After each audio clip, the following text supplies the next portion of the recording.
at 5 along the banks of the Mississippi River in Minneapolis. The sun just dropping below the horizon at this hour as we enter the season of the early standard time sunsets.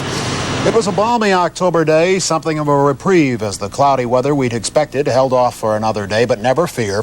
A large winter storm is building up in the Rockies. It's headed our way, and Dan Carlson will be along with us a bit later for all those details.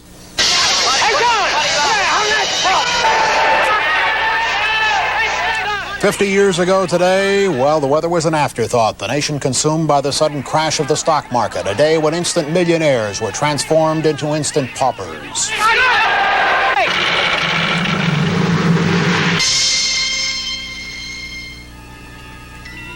It was a day of chaos at the country's financial heart, a day to be known even 50 years later as Black Tuesday. A bit later in the 5 p.m. report, we'll discuss that day in the Twin Cities. But first, let's go down to the newsroom now and Ron Handberg for other stories making news on this day at this hour. Ronald? Skip, the power line dispute has been out of the public eye for a while, but it was back today with a protest at the United Power Association in Elk River. We'll take you there later. And we'll have more on the stadium petition drive and more on that dispute between rival blind organizations, which was back in court today.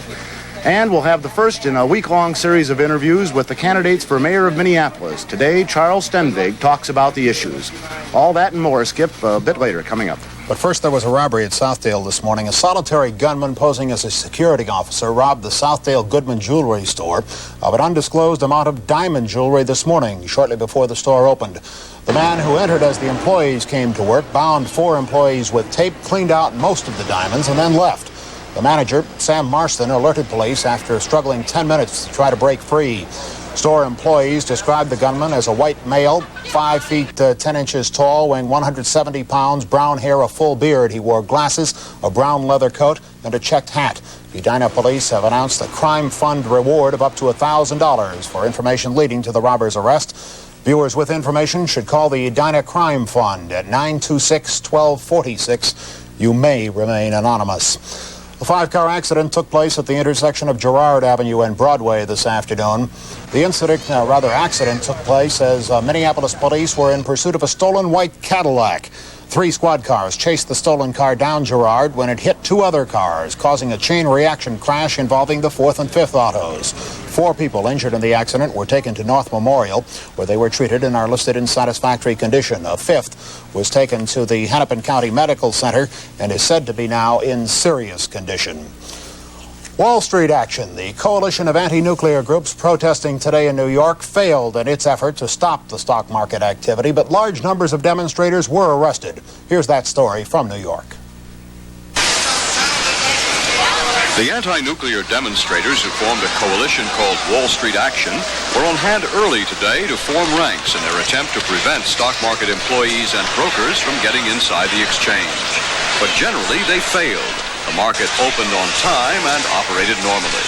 However, throughout the day, more than 850 of the demonstrators invited arrest by sitting or lying in the path of business people passing through police lines. This after police on horseback attempted to force the demonstrators away. But before long, many of the arrested were back in the area, listening to entertainment with an anti-nuclear beat, and trying to make their point that investment in companies involved in nuclear technology is harmful to the country because they said nuclear power plants are unsafe and nuclear weapons inhuman. About 850 police were on hand, double the number called out to keep order 50 years ago today when the stock market suffered its worst crash in history. Mitchell Krause, CBS News, New York. For those of you who were alive 50 years ago, this is a day that lodged in the collective memory, a day remembered by Twin Cityans as well as those who watched the crash on Wall Street. More now from Ron Handberg in the newsroom. Ron? Skip, Barb Brown has spent her day tracking down some of the local businessmen whose lives were touched by the crash and asking them to dust off their memories and go back a half a century. Barb, do the people you talk to remember the crash vividly? I suspect they do. Yes, the people I talk to certainly do remember the crash, particularly 2 of them, one of whom was a salesman for Lane, Piper & Jaffrey, the firm that is now Piper, Jaffrey & Hopwood, and he is still there as a consultant vice president. And the other was a senior vice president of the First National Bank in Minneapolis when the crash happened. What were they doing? men whose lives were touched by the crash, and asking them to dust off their memories and go back a half a century. Barb, do the people you talk to remember the crash vividly? I suspect they do. Yes, the people I talk to certainly do remember the crash, particularly two of them, one of whom was a salesman for Lane, Piper & Jaffrey, the firm that is now Piper, Jaffrey & Hopwood, and he is still there as a consultant vice president. And the other was a senior vice president of the First National Bank in Minneapolis when the crash happened. What were they doing in 1929? In the opening, their early careers in the market, obviously. Right. Well, one was apparently pretty far along in his career at that point. He was duck hunting the day that he got word of the crash and said he came back very quickly to find mass confusion when he got back. So. How about the other? The other was in his office, and he also said there was just a whole lot of confusion at the time. He stayed away from the window. Right, exactly. That's right. I know you've been talking to people today trying to analyze a little bit of the stock market of 50 years ago and today. What are some of the things they're telling you about the market today that would prevent another 1929? Well, Sumner Whitney, who is with Piper, Jaffrey & Hopwood, was telling me of some of the safeguards. For example, the margin for buying stock is a whole lot different today. There's a 50% margin, meaning you have to put up 50% of the money in order to buy stocks. Back then it was 10%, so people just kept buying. They felt they could afford it. They're also selling stocks closer to their value rather than selling them at a much higher value than they're actually worth. But another thing is the communications have improved so much since then. It took hours on that day for people to get the information they needed and wanted. And now, of course, we can get pretty instant communications. I assume they got a lot of bad information in those days, too. Quite possibly, right. Okay. Barb will have more at 6, and we'll let you meet some of these people she's been talking about, Skip. Okay, Ron. Ray Brady now compares the symptoms of the Wall Street rush of the 20s with the current situation. This being the 50th anniversary of the great stock market crash, many Americans are asking, how could it have happened? How could that other generation of Americans have bid stock prices up to such dizzying heights they had to collapse? The answer probably is one for psychologists, not economists, because that other generation was swept by one idea that all Americans were destined to be rich. The New York Times on the first day of 1929 showed that the price of General Electric over the previous year had gone from $136 a share to $221 a share, a gain of 62.5%. And Chrysler had done even better, rising more than 125%. So Americans said, invest in stocks. The numbers show you'll get rich. If that seems incredible, look at a later generation of Americans. In 1976, the price of gold dropped as low as $101 an ounce. By late 1979, investors stampeded into it, pushing the price up by 332% over that earlier price. Closer to home, no pun intended, all Americans will tell you the way to get rich is to buy a home, and they'll cite the figures. The average home cost $38,900 5 years ago. Now it's $73,700, a gain of more than 89%. The trouble is, all these price spirals end in just one way, a fall that leaves a lot of people hurt.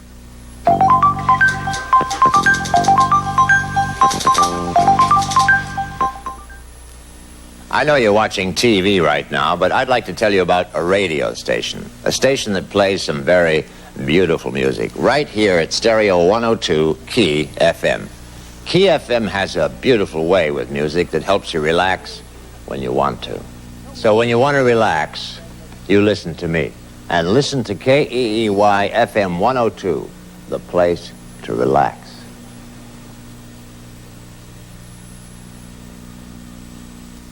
Gertrude! Round the corner from the Jolly Green Giant. Gertrude! I swapped recipes with the giant. Oh?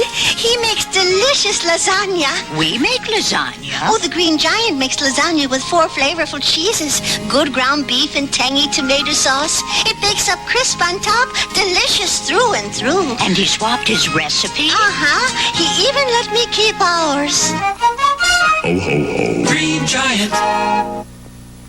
Last year, Dan Turley offered Pam Brooks 4 baseball cards in exchange for a box of plump and delicious Sun-Made raisins. She refused, politely. This year, Dan offered Pam half as many cards for the same amount of juicy Sun-Made raisins, and she accepted, willingly, which means that Pam's regard for Dan has gone way up. Or this year, the price of America's favorite raisin has come way down. Well, the stadium bond issue goes on and on and on. 7,700 signatures needed on a petition to force a vote by the Minneapolis residents on a charter amendment, a vote which could overturn action of the Minneapolis Council in adopting the lodging and liquor taxes to pay off the stadium bonds and then, of course, possibly kill the stadium. Today, State Senator Jack Davies appeared at the Minneapolis City Clerk's office with petitions containing 4,600 signatures, far more than he needs. Davies originally filed petitions October 4th, but fell short by 1,700 names. The names on today's petition are now being checked. If 37% of them are acceptable, a special election will have to be called within 90 days. In Elk River today, protesters picketed the United Power Association, the cooperative responsible for construction of the power line. They accused the UPA of mismanagement. They re-emphasized their belief that the power line is a health hazard. A year ago today, 20 protesters arrested at the UPA converter station near Delano. Those that gathered today praised the 20 and vowed to continue their protest until that power line comes down. There was another courtroom skirmish today in the ongoing battle between the National Federation for the Blind and the Minneapolis Society for the Blind. More on that story from Ron. Skip, as you may recall, there was a court ruling on Friday which prevented the Minneapolis Society for the Blind from publishing certain ads which are part of a campaign heading toward... More on that story from Ron. Skip, as you may recall, there was a court ruling on Friday which prevented the Minneapolis Society for the Blind from publishing certain ads which are part of a campaign heading toward a November 14th election. That election to determine which group will be spokesmen and advocates for blind people in Minnesota. Donna Vogt has been following the latest action in that controversy today. And Donna, I guess the question is, what's at stake here in this fight? Well, as you said, the November 4th election will determine who has control over the Minneapolis Society, and there are 2 organizations that want that control, the Minneapolis Society for the Blind and the National Foundation of the Blind of Minnesota. It's very important for them to have control since this is the major organization representing the blind in Minnesota. And the Minneapolis Society for the Blind had initiated a roughly $20,000 campaign. That's a rough estimate, but it's according to authorities over there, it's somewhere in that area. In the ads that they ran, they made claims that if the Federation would have control of the society, blind people will be put out in the streets. They'll be jobless, tapping the streets of Hennepin Avenue. The Federation took them to court, and over the last 8 years, that has been kind of the scene between those 2 organizations is a lot of court action. They said the ads were false and misleading, and today in the court hearing, Judge Kantorowicz of the Hennepin County District Judge asked both sides to draw up briefs on the constitutionality of fair comment and free speech, which they will have another hearing on Wednesday about that. The problem is the 2 groups' major differences in their philosophy toward the people who are blind. The Federation saying that blindness is an inconvenience, and the society saying that blindness is a severe handicap. Shops, 75 to 90% of our people are multiply handicapped.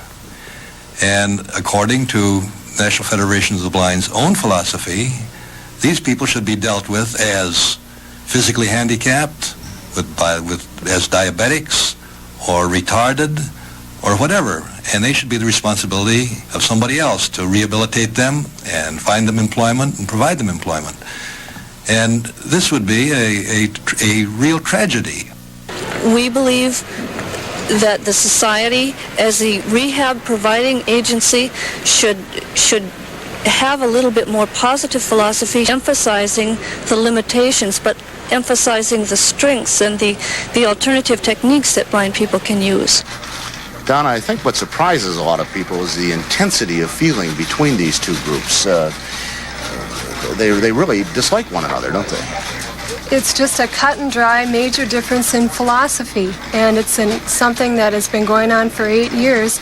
And because, like I said, it's the major organization that represents blind people in Minnesota, whoever has control of that board is going to have control over what's going on in Minnesota for the blind. Okay, November 14th is the important date, I guess, and I think we're going to hear more between now and then. Skip? Thank you, Ron. In a moment, we'll go find Dan Carlson, who's enjoying some of that super weather, and find out if it'll continue.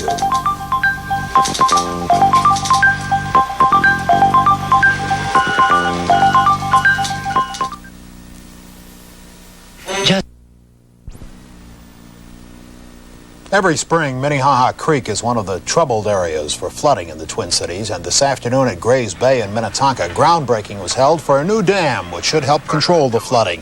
It's part of an overall improvement project along the creek. It's being undertaken by the western suburbs and the city of Minneapolis.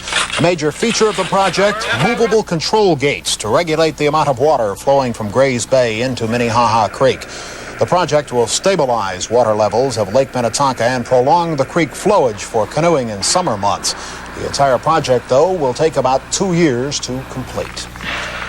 Well, it has been an absolutely super day, and I see standing out and enjoying some of that weather rather than sitting in an old stuffy studio's Dan Carlson. You going to keep it up? Well, Skip, unfortunately, it doesn't look like we're going to be graced with yet another pleasant day tomorrow. If we take a look at our current conditions right now, though, we have a temperature of 59 degrees Fahrenheit, and relative humidity is 46%. Winds are from the south at 8, barometric pressure 29.89 and rising, and the skies are partly cloudy. Now, we're forecasting then for tonight increasing cloudiness with a 30% chance of rain, a low of about 42 degrees, and tomorrow cloudy with an 80% chance of rain and a high in the upper 50s. Some of the people who ever lived in mountain areas in their lives are very familiar with a foehn or Chinook wind, but not many people understand the process about how this wind comes around. And to illustrate this, let us assume that we have an air mass with a temperature of 54 degrees Fahrenheit approaching a mountain range. To get to the other side, the air mass is forced up the windward side of the mountain, and as it rises, it is cooled at a rate of 1 degree centigrade for every 100 meters it rises, until finally the dew point is reached and condensation occurs. And if conditions are favorable, precipitation will fall. If this is above 0 degrees Fahrenheit, it will be rain, or if it's that's above centigrade, and if it's below centigrade, 0 degrees, it will snow on the mountain. It's important to notice that condensation is a heating process, and heat is released. Once the air gets over the mountain, the air mass begins to descend and warm up at the same rate, and because the air is depleted of its moisture, condensation does not occur and the air retains its original heat. As a result, you have a wind about 10 degrees warmer than the initial wind on the windward side of the mountain, and this is called the Chinook or foehn wind, or snow eater as the Indians used to call it. And Skip, I'll be back at 6 o'clock with that picture on our color satellite recorder of that intense winter storm you mentioned that will be affecting our weather in the next few days. Okay, Tim. Thank you. We'll be back in just a moment with an interview with one of the Minneapolis mayoral candidates.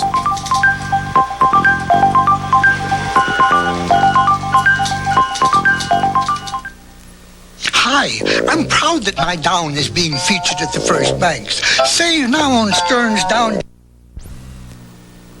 All of this week, the week before the Minneapolis city elections, we're going to devote a portion of the 5 p.m. report to interviews with one of the mayoral candidates discussing some of the major issues. The interviews were arranged in no particular order. Ron Handberg in the newsroom now with the first. Ronald? Skip, the idea is to talk with all of the candidates at some length about their basic beliefs on the issues. Today we met with Charles Stenvig, chatting in the backyard of his South Minneapolis home. Stenvig, a policeman who has served 2 terms as mayor in the past, talked first about his plans for a public safety commission, one that would choose police and fire chiefs in the future. There'd be 5 commissioners elected at staggered terms for 4-year terms, and in return they would appoint a director, a permanent director, give him a 5-year term, non-voting, and executive secretary, I should say. And then in return, this commission would pick the chief of the police department, the fire department, and of civil defense, and they would give them 5-year terms. And this way, the people would have direct input into the public safety field, and they wouldn't have to go through the mayor or through the alderman, which I don't think the alderman or the mayor should be ahead of it.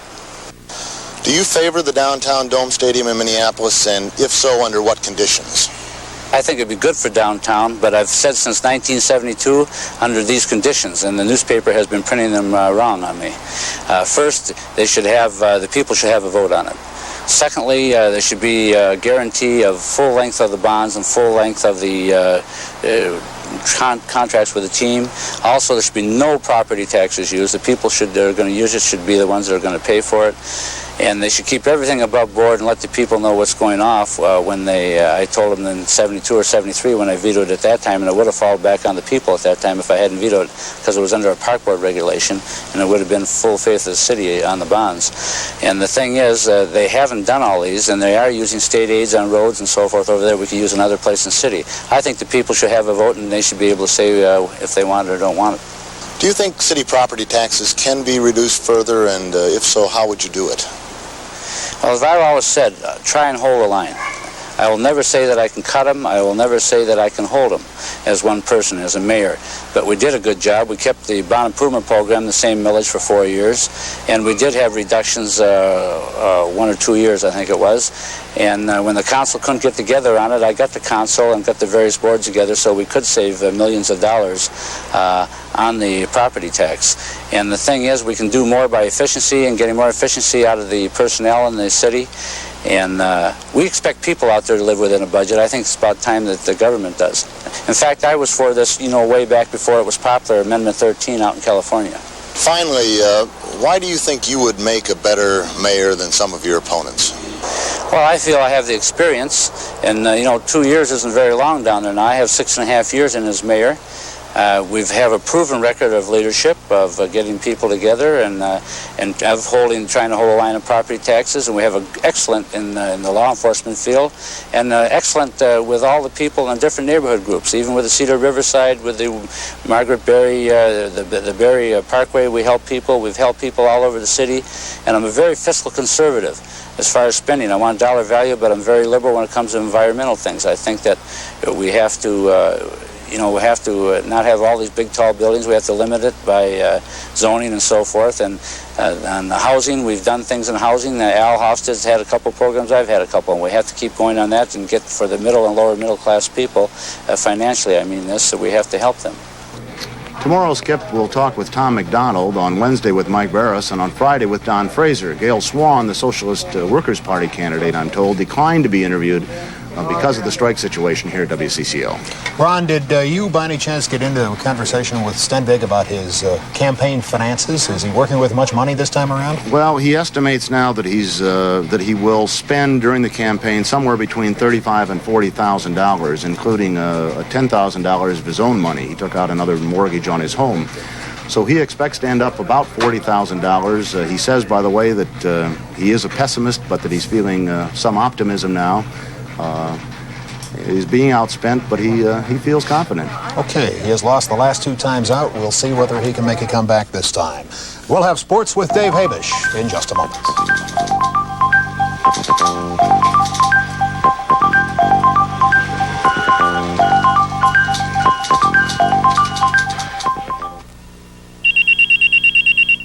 Hello?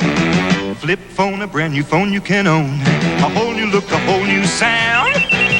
All in one electronic phone of the future. It's the smallest and the lightest around. See it on your table, what a sleek new style.